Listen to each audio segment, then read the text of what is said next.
Hello hi everyone, good afternoon. আজকে অনেক দিন পর একটা মিনি ব্লগ নিয়ে আসলাম রান্নার। তোমরা দেখতে পাচ্ছ এই মাছটার নাম হলো চিতল মাছ। অনেকে কি নামে ছিল সেটা আমি জানি না, কিন্তু আমরা চিতল মাছ বলে চিনি। আর বাজার থেকেই কেটে নিয়ে এসেছে। আর এখন দিয়ে দিলাম নুন আর একটু দিয়ে দিব হলুদের গুঁড়ো দিয়ে ভালোভাবে মেখে নিব। মেখে কিন্তু সেটা অল্প সময় রাখতে হবে। রাখলে পরে কি হয়, 5-10 মিনিট যদি একটু ঢাকা দিয়ে রেখে দাও তাহলে মাছটার ভিতরে নুনটা খুব ভালোভাবে ভিতরে যায়। তো তার জন্য 5-10 মিনিট ভালোভাবে ঢেকে রেখে দিয়েছিলাম। এখন উঠিয়ে নিয়েছি। উঠিয়ে এখন মশলা করে নিলাম। টমেটো, কাঁচা লঙ্কা আর গোটা জিরা, আর নিয়ে দিব দই। একটু আলাদাভাবে রান্না করব চিতল মাছটা। একটু দিয়ে দিলাম দই, আর সাথে দিব তোমার কাজু বাদাম আর কিশমিশ। তো যারা কাজু বাদাম কিশমিশ যদি খেতে ভালো না বাসো তাও হবে, তাতে কোনো সমস্যা নয়। আমার ভালো লাগে তাই দিয়েছি। এখন আমি মাছটা ফ্রাই করতে বসিয়ে দিলাম। আর অনেকে আছে ফ্রাই ছাড়াও খায়, কিন্তু আমার মাছ যদি আমি ফ্রাই করে না খাই আমার একদমই ভালো লাগে না। এখন ভালোভাবে মাছটা ফ্রাই হয়ে গেছে, একটু লাল লাল করে ভেজে নিলাম। আর একটু হালকাভাবে ভাজলেও হয়। ক্যামেরায় মনে হচ্ছে খুব বেশি ভাজা করেছি, কিন্তু তা একদমই না, আমি একটু হালকা করেই ভেজেছি। এখন তেল গরম হয়ে গেছে, সেখানে আমি গোটা জিরা আর তেজপাতা ফোড়ন দিয়ে দিচ্ছি। আর অনেকেই গরম মশলাও ফোড়ন দেয়, তা আমি সেখানে দেই নেই, এলাচি দারচিনি দেই নেই, খালি জাস্ট আমি গোটা জিরা আর তেজপাতা দিয়েছি। আর এখন আলুটাকে লাল লাল করে ভেজে নিয়েছি। নতুন আলু খেতে কি ভালো লাগে শীতের দিনে। আর এখন সেই মশলাটাও দিয়ে দিলাম। মশলাটা দিয়েছি, ভালো করে মশলাটা দিয়ে আলুটা ভালোভাবে ফ্রাই করে নিবে।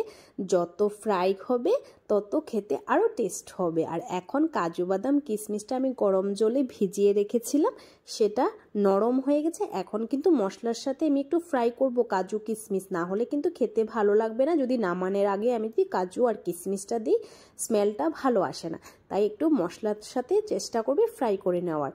আর এখন একটু ভালোভাবে নাড়াচাড়া করে নেবে। নাড়াচাড়া করে তারপর দেখবে যে আমাদের মশলার উপরে তেলটা কি একটু ভেসে উঠেছে নাকি। যদি ভেসে উঠে যায় তার মানে ফ্রাই হয়ে গেছে। আর এখন পরিমাণ মতো নুন দিয়ে দিলাম, কেন আমার নুনে ঝালে মিষ্টি যেন একদম ঠিকঠাকভাবে, তাহলে খেতে খুব মজাদার হয়।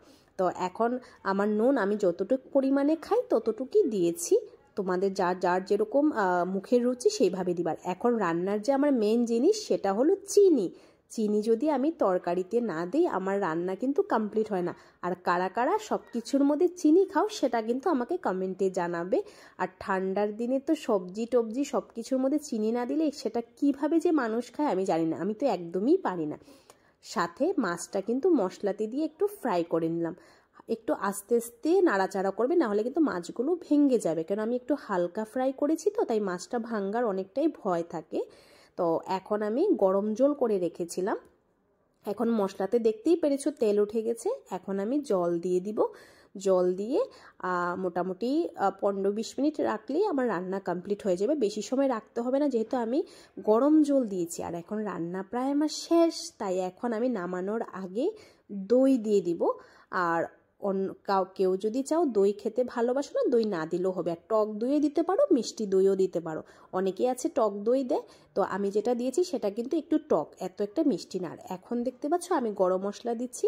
তো আমার ঘরে অ্যাভেলেবল ছিল না গোটা গরম মশলা, তাই আমি প্যাকেট গরম মশলা দিলাম। কিন্তু প্যাকেট গরম মশলাতে একটা টেস্ট না।